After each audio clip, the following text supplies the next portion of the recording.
दोस्तों, हिंदी कहानी संत भैंसा और नटखट बंदर। जातक कथा। हिमवंत के वन में कभी एक जंगली भैंसा रहा करता था। कीचड़ से सना काला और बदबूदार, किंतु वह एक शीतलवान भैंसा था। और उसी वन में एक नटखट बंदर भी रहा करता था। शरारत करने में उसे बहुत आनंद आता था, मगर उससे भी अधिक आनंद उसे दूसरों को चिढ़ाने और परेशान करने में आता था। अतः स्वभावतः वह भैंसा को भी परेशान करता था।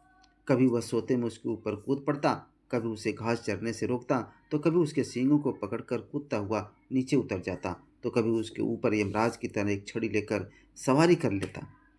भारतीय मिथक परंपराओं में यमराज की सवारी भैंसा बतलाई जाती है।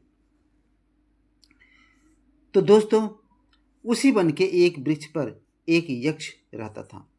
उसे बंदर की छेड़खानी बिल्कुल पसंद न थी।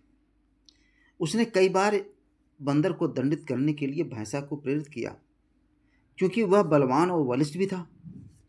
किंतु भैंसा ऐसा मानता था कि किसी भी प्राणी को चोट पहुंचाना सिलत तो नहीं है, और दूसरों को चोट पहुंचाना सच्चे सुख का अवरोधक भी है।